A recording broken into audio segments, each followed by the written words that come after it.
A paz do Senhor, meus queridos irmãos, bom dia a todos. Mais um dia na presença do Senhor. Estamos aqui chegando, agradecendo, louvando e honrando o nome do nosso Deus por essa oportunidade santa, com a nossa Bíblia na mão, para estarmos dando continuidade à nossa agenda de leitura. Hoje é a vez dos capítulos 8, 7, 8 e 9.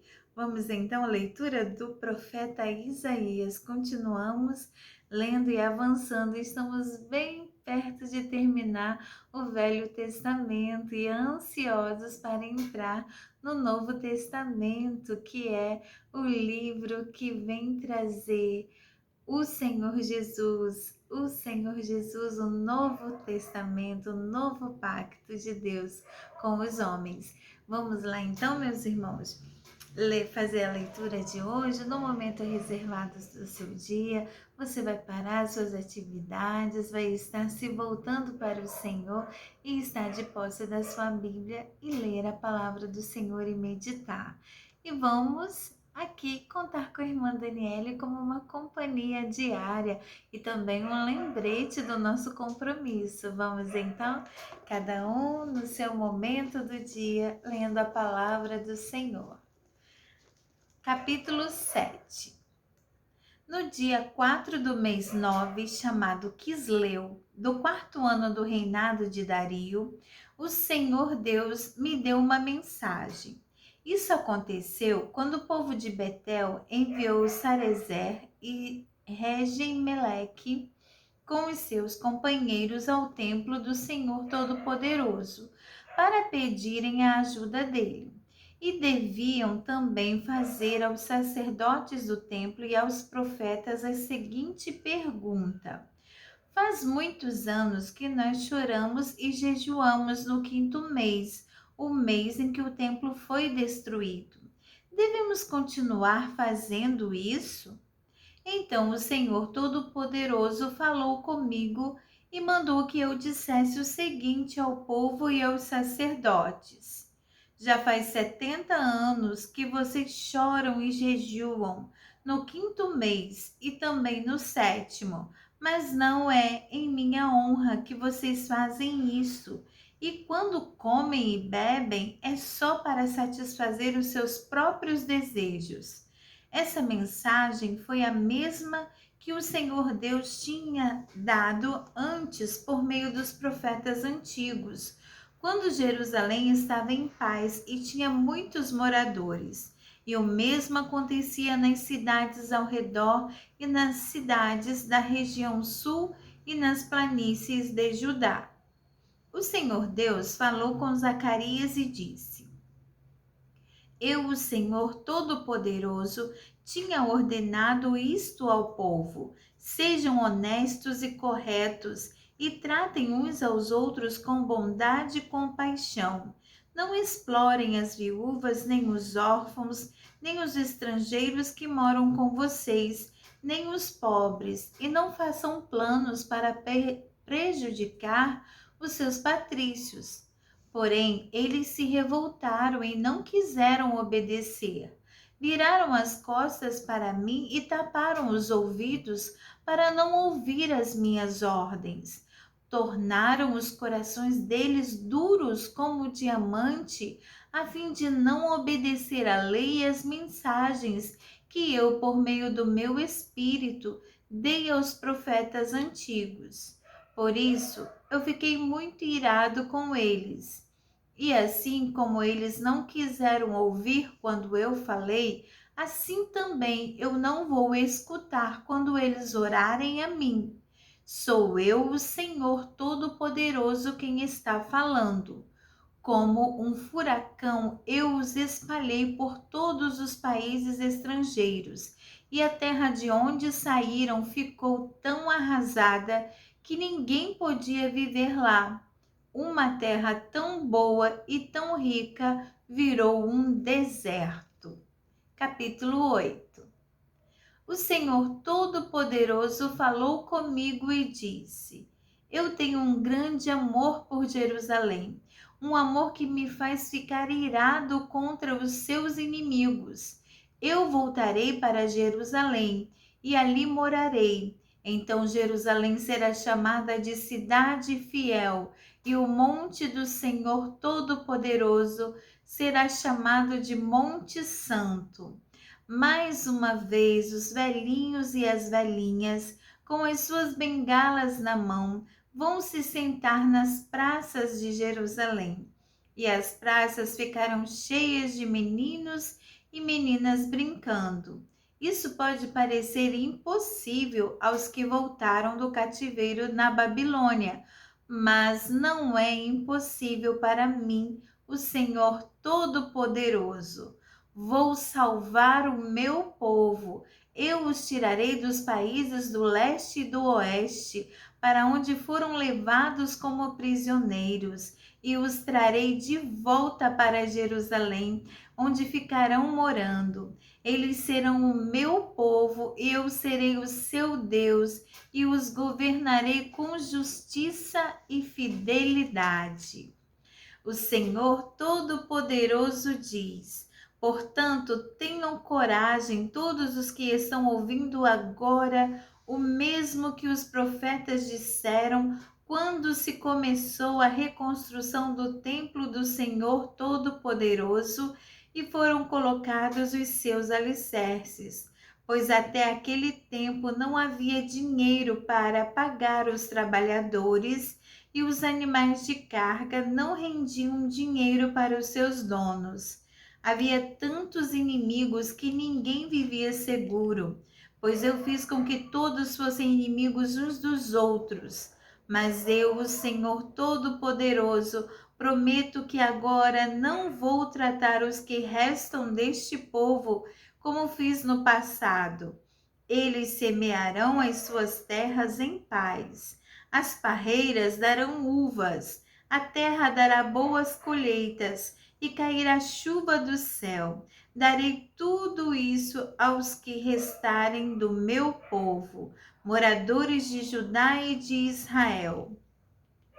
No passado, os povos de outras nações maldiziam uns aos outros assim: que Deus os castigue como castigou o povo de Judá e de Israel.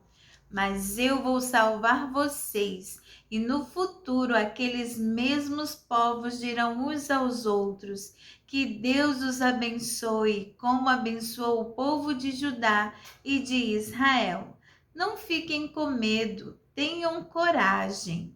O Senhor Todo-Poderoso diz ao povo: quando os seus antepassados me fizeram ficar irado, eu os castiguei. Como havia resolvido antes, não mudei de ideia. E agora resolvi abençoar o povo de Jerusalém e de Judá, e não vou mudar de ideia. Portanto, não fiquem com medo. São estas as coisas que vocês devem fazer.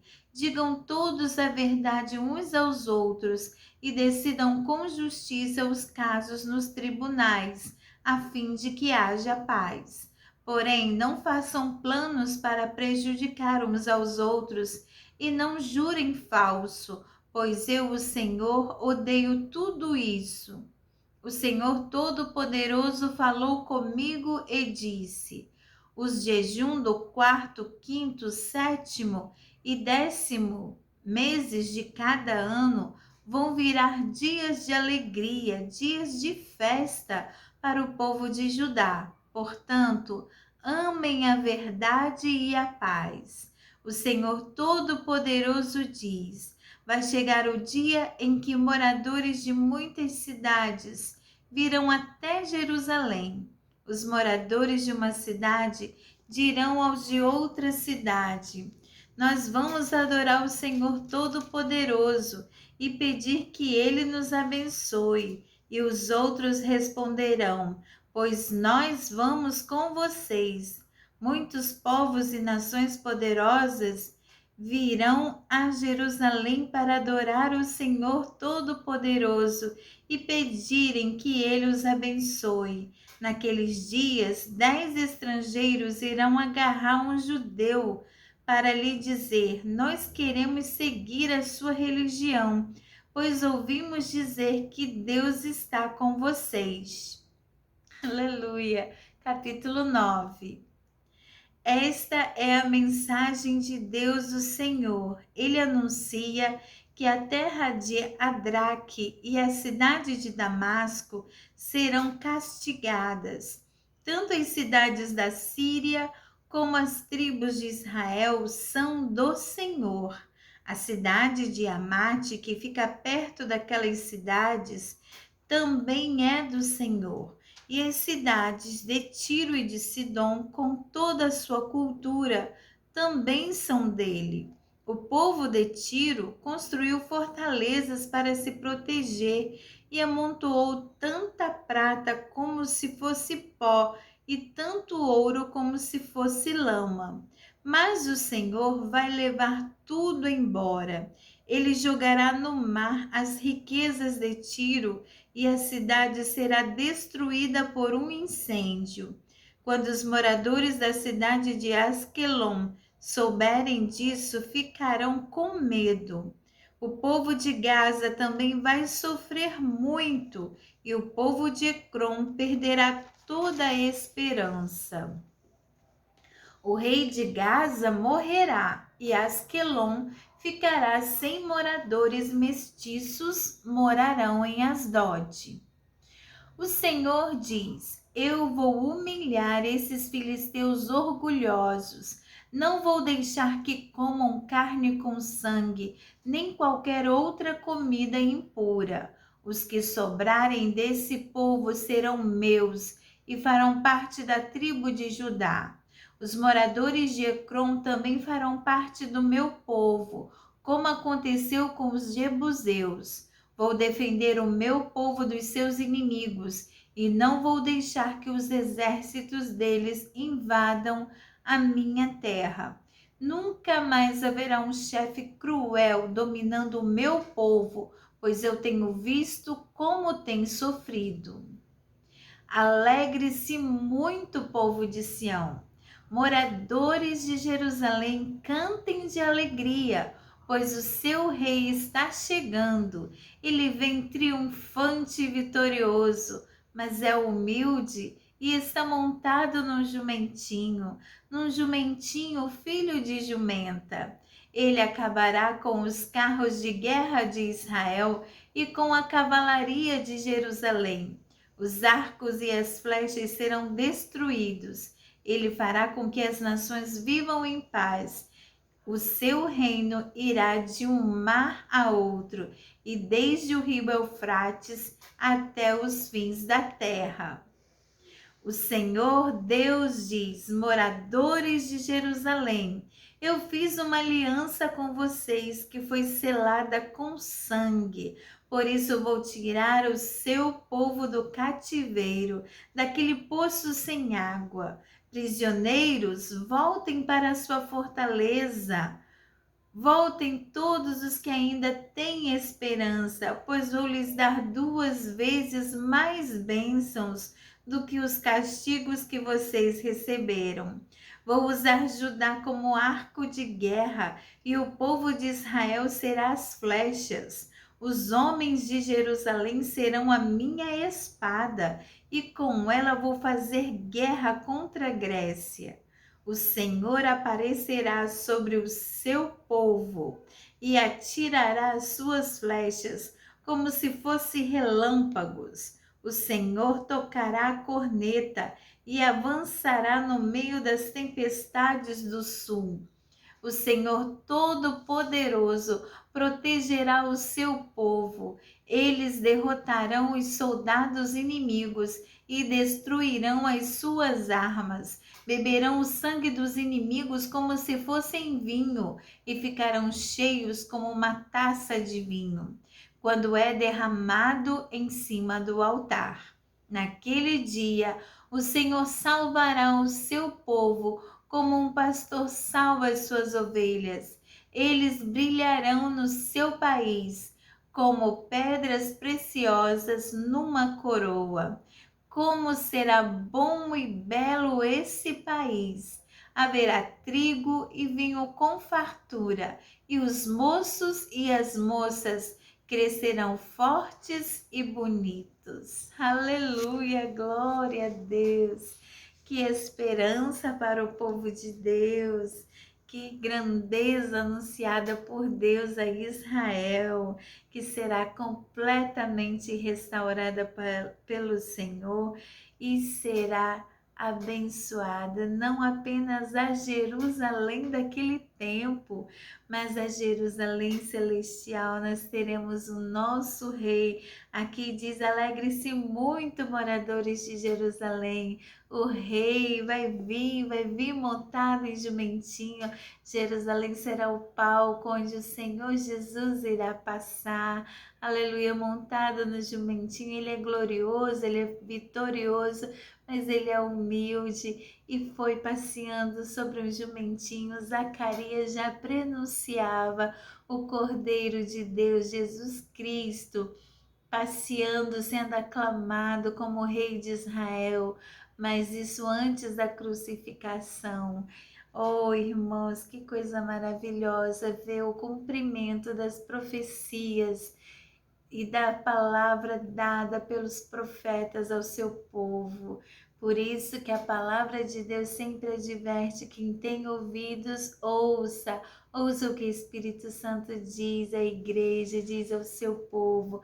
Vamos estar sempre meditando na palavra do Senhor, para que o nosso Deus, através do Espírito Santo, nosso Senhor, nosso Deus companheiro, nosso Consolador, esteja a nos desvendar as verdades da palavra do Senhor. Deus abençoe você, irmão, abençoe o seu dia. Continue na presença do Senhor, o agradecendo, o engrandecendo e glorificando o seu nome. Não esqueça de deixar aqui os seus comentários. Vamos interagir uns com os outros e vamos prosseguir firmes e constantes, sempre abundantes na nossa jornada da leitura da Bíblia em um ano. Deus abençoe a cada um dos irmãos. Tenha um dia de paz, tenha um dia de bênçãos na presença do Senhor Jesus. Amém? Fiquem com Deus, a paz do Senhor.